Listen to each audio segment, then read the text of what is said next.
bienvenue dans l'Africa News, votre émission de débat et d'analyse en cette semaine spéciale Rwanda. Le dossier du jour sera consacré à la prochaine échéance électorale, l'élection présidentielle. Et au sommaire également de cette émission, au Burkina Faso, le RSP, le régiment de sécurité présidentielle, exige le départ du Premier ministre Issa Xida. Les accords d'Alger signés, il s'agit aujourd'hui de les faire appliquer sur le terrain dans le nord du Mali. Un comité de suivi a été initié à cet effet.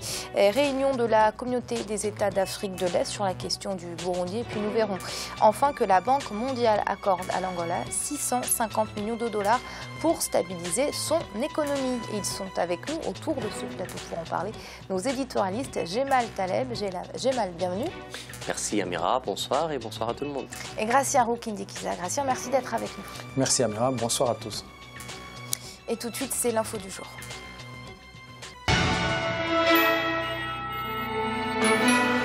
Au Burkina Faso, crise de confiance entre le Premier ministre Issa Xida et son corps d'origine, le RSP, le régiment de sécurité présidentielle. Le président de la République, Michel Kafando, dans le rôle de médiateur, a entamé des négociations pour trouver une solution de sortie de crise entre les deux parties. Idlet Mirabel Bissou. Au Burkina Faso, c'est une crise de confiance qui règne entre le Premier ministre Issa Xida et ses frères d'armes du RSP, le régiment de sécurité présidentielle. À l'origine, selon certains observateurs, les revendications du RSP auprès du chef du gouvernement classées sans suite. Mais les circonstances du retour du Premier ministre de mission à Taïwan le 28 juin 2015 ont exacerbé les tensions. En cause, la tentative présumée de l'arrestation du Premier ministre burkinabé. La crise ne date pas d'aujourd'hui.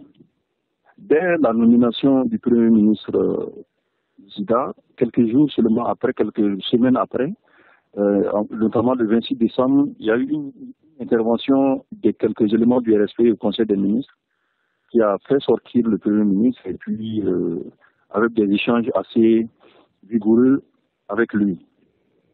Cette première intervention était motivée par les décisions que le Premier ministre avait prises de changer le chef d'état-major particulier de l'armée, de la présidence. À partir de là, il s'est instauré une relation pas très sereine entre le Premier ministre et son régiment d'origine. Dans le cadre de la tentative d'arrestation du chef du gouvernement, 3 responsables du régiment de sécurité présidentielle ont été convoqués à la gendarmerie, en l'occurrence le lieutenant-colonel Céleste Koulibaly, chef du corps du RSP, et les capitaines Abdoulaye Dao et Flavien Kabori. Cette crise au sommet de l'État intervient quelques mois avant les élections présidentielles et législatives du 11 octobre 2015. Les institutions de l'État fonctionnant, la Commission électorale nationale est chargée d'organiser les élections. Elle est appuyée sur cette question. Les partis politiques sont presque en campagne pour se préparer à l'élection présidentielle. Donc le changement de Premier ministre, à mon avis, ne va pas avoir de conséquences dommageables pour la transition. On peut même penser que ça peut apaiser quelque peu les choses parce que c'est l'argument que le RSP donne pour intervenir dans la vie politique de l'État. Tentative d'arrestation ou manipulation, les avis sont partagés.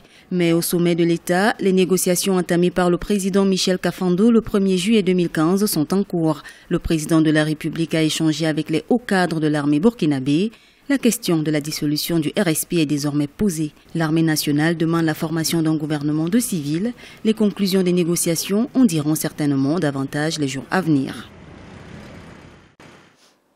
Gracia, concrètement, s'agit-il uniquement d'une querelle, même d'une querelle d'ego entre le RSP et le Premier ministre Issa Xida, ou cela va-t-il plus loin?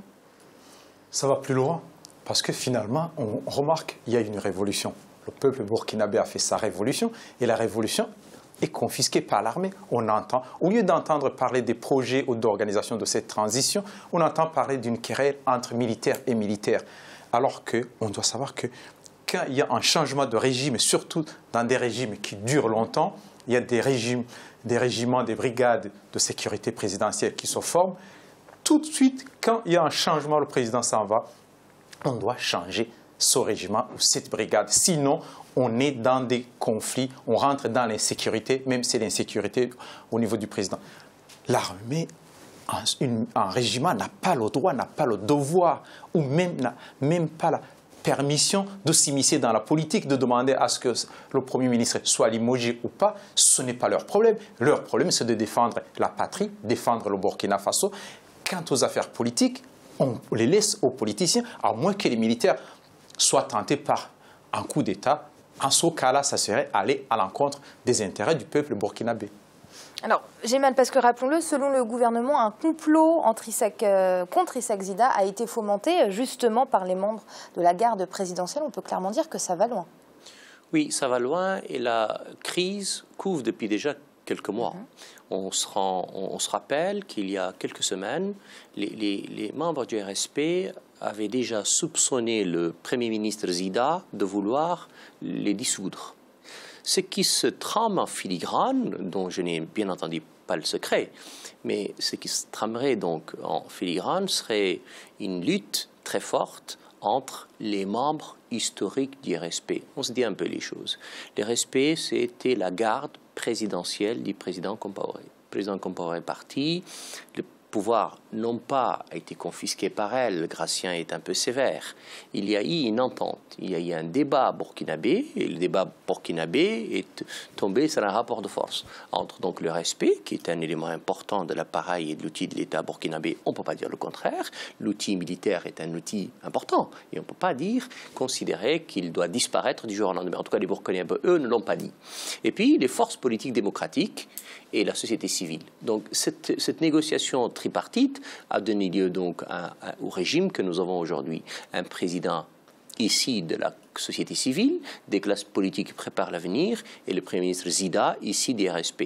En réalité, il semble-t-il que certains membres du RSP n'acceptent pas l'indépendance du Premier ministre Zida. Et ce serait au fond ça le problème.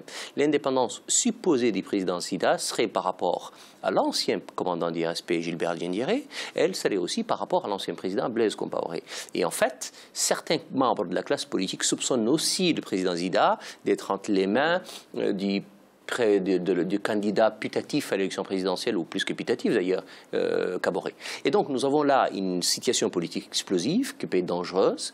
Il faut souhaiter que les Burkinabés se ressaisissent et qu'en fait on laisse partir une transition pour qu'elle soit amenée à son terme le plus vite possible. Le Burkina, de mon point de vue, mérite ça. Alors, Gratien, est-ce que cette situation, cette crise entre le RSP et le Premier ministre met en péril la transition qui doit normalement très bientôt s'achever par l'élection présidentielle? Oui, il faut bien le dire, ça met en péril cette transition parce qu'on ne sait pas jusqu'où ils peuvent aller. C'est un régiment qui est bien formé, qui est bien équipé. On ne sait pas finalement ce qui peut se passer. Alors justement, jusqu'où vont-ils aller si leurs revendications ne sont pas satisfaites, à savoir la démission de tous les militaires du gouvernement, mais aussi la démission du Premier ministre? Oui. Parce qu'on voit bien qu'ils sont prêts à aller jusqu'à arrêter le Premier ministre et jusqu'à, on ne sait pas, éventuellement, à la limite, et vraiment à l'extrême limite, pourquoi pas, ils peuvent aller trop loin, même y compris prendre le pouvoir, on ne le sait pas. Mais juste pour réagir à ce que vient de dire Jemal, c'est que dans un pays, un régiment, une brigade, quelle que soit la formation, la compétence, le fait d'être une formation d'élite d'un corps d'armée au sein d'une armée n'est irremplaçable. On peut dissoudre le régiment. Dissoudre, ça voudrait dire qu'on fait des mutations des militaires dans d'autres camps, comme ça se fait dans tous les pays, dans toutes les unités. Les militaires ne sont pas figés, ne restez pas dans un camp militaire toute leur vie. Ils sont mutés à gauche, à droite. Et on peut reconstituer une autre division, un autre régiment présidentiel. La formation, à moins d'un an, on peut toujours former. Et le Burkina Faso n'est pas assiégé par des ennemis. Et au Mali, le comité de suivi de l'accord de paix du 20 juin 2015 a tenu sa deuxième réunion. C'était ce samedi à Bamako, la capitale malienne. L'objectif de cette rencontre étant de favoriser l'application de cet accord et d'accélérer le retour à la stabilité dans le nord du pays. Ibrahim Ndiaye. Ce samedi, le comité de suivi de l'accord de paix au nord du Mali a tenu sa deuxième réunion. Le 20 juin 2015, la coalition des mouvements de l'Azawad avait définitivement signé l'accord de paix qui devrait mettre fin au conflit dans le nord du Mali.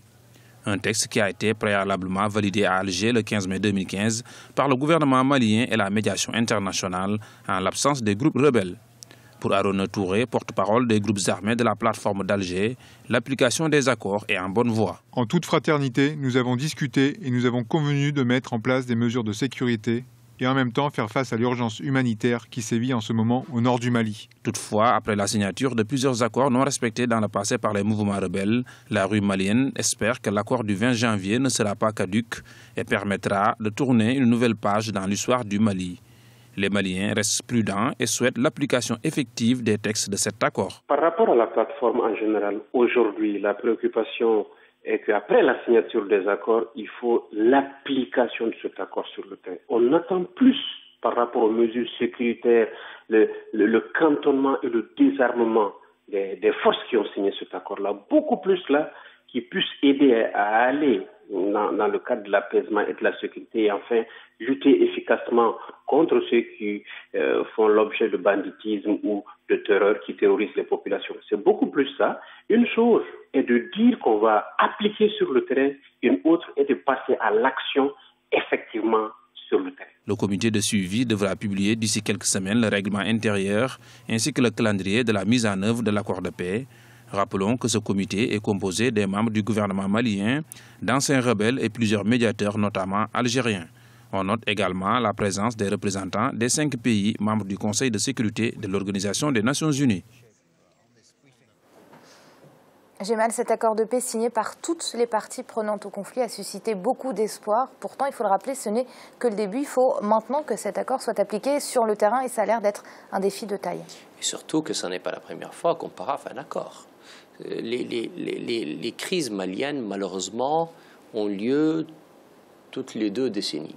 Et donc, toutes les 2 décennies, elles se terminent par un accord. Et l'accord, hélas, n'est pas toujours suivi des faits.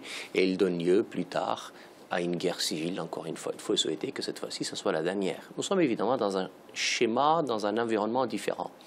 Il y a des armées étrangères assez importantes, il y a la force des Nations Unies qui est assez importante, il y a l'armée française qui a un rôle prépondérant.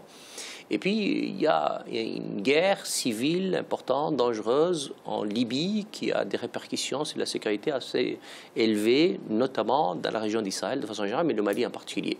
Et puis, il y a l'Algérie. Il ne faut pas non plus oublier le pays important dans la zone.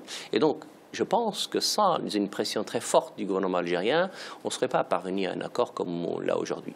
Alors, elle se fait en même temps dans un schéma très défavorable aux rebelles Touaregs. C'est-à-dire que le MNLA en général, parce que les autres se sont totalement confondus avec le terrorisme, ils n'ont plus de place dans tout cela. Mais le MNLA, lui, qui est un rôle différent, est affaibli. Et donc, il est dans une situation où il est pris entre 2, 3, sinon 4 feux. Celui de l'Algérie, qui n'est pas très favorable au MNLA, tout le monde le sait, mais qui en même temps joue un rôle central, le rôle du gouvernement malien, qui de plus en plus est là, présent, existe, et il a un rapport de force militaire qui est en sa faveur, le rôle donc de la situation elle-même des Touaregs entre eux-mêmes, et donc le rôle de moins en moins grand du MNLA, et puis les pays de la région qui veulent de toute façon en finir avec le terrorisme. Et donc toute cette situation-là fait que le MNLA est dans une situation où il est obligé d'arriver, d'accepter un accord de paix. Alors, vous avez posé la bonne question. Il faut qu'il soit suivi des faits. Il faut qu'on mette en œuvre réellement et objectivement tous les mécanismes qui ont été approuvés à Alger puis signés à Bamako plus tard. C'est, envie de dire en anglais, the question. J'aimerais bien. Alors, Gratien, oui, c'est en effet la question. Puis il y a une autre question aussi, c'est ce chantier très important du DDR, désarmement, démobilisation et réinsertion. Ça va être un chantier particulièrement compliqué pour le nord du Mali. Très compliqué. D'abord, il faut savoir qui démobiliser, parce qu'on parle de DDR, mais il faut toujours partir de démobilisation. Il y a des gens, par exemple, au niveau du MNLA, il y a beaucoup de gens qui vont dire on ne va pas nous désarmer, on va plutôt constituer le gros de la troupe qui va sécuriser le nord. Et en ce cas, c'est-à-dire qu'il y aura peu de gens à démobiliser parmi les gens du MNLA ou d'autres mouvements qui sont autour. Donc, il y a déjà l'enjeu majeur. Ils vont demander à ce que ce soit plutôt démobiliser les milices qui ont aidé le gouvernement, et le gouvernement va dire non. Mais quand on entre vraiment dans la phase de démobilisation, c'est-à-dire qu'il y a des gens, il faut un suivi. Dans plusieurs pays, il arrive des cas où on démobilise les gens, et les gens qu'on vient de démobiliser se retrouvent dans d'autres rébellions. On donne de l'argent, on laisse les gens partir comme ça, alors qu'ils sont pas, on les laisse sans encadrement. Avec cet argent, ils se retrouvent avec d'autres gens qui sont mal intentionnés pour les encadrer. Donc, c'est-à-dire que la démobilisation doit être vraiment très suivie. Souvent, on a l'impression, des fois, on va les rattacher même au ministère de la Défense et des anciens combattants, mais c'est toujours un problème, une erreur principale pour beaucoup de pays. Gémal ? Alors, évidemment, ce que dit Gratien est vrai, c'est-à-dire qu'au-delà ou nonobstant l'obligation de régler le problème donc du désarmement et de la réinsertion des militaires, enfin, de la rébellion Touareg, il y a un problème de fond. Personne ne peut imaginer un instant, honnêtement, que l'indépendance du nord du Mali soit acquise. On ne peut pas couper un pays de 60% de sa population. La chose importante, encore une fois, c'est que nous prenions en compte la nécessité que les populations du nord du Mali ne soient plus dans la situation dans laquelle elles étaient auparavant. Et qu'on arrive, en fin de compte, à partager les maigres croissances, les maigres ressources du Mali. Tout ça est très compliqué parce que le Mali n'a pas tellement de ressources. Et pourtant, il va falloir les partager. Et donc, si on ne comprend pas définitivement que pour en finir avec le problème du terrorisme, et après la facilité avec laquelle donc, la région peut revenir au trafic de drogue, de cigarettes, de contrebande, et donc tous les terreaux favorables au terrorisme, nous avons tous, je parle de la région, l'obligation de trouver une solution définitive, viable, pour les populations du nord du Mali. Autrement, tout cet accord-là, on peut le paraffer comme on veut, on n'ira pas plus loin que ça. Et c'est l'heure de marquer une courte pause. On se retrouve très vite pour la suite de l'Africa Newsroom. À tout de suite.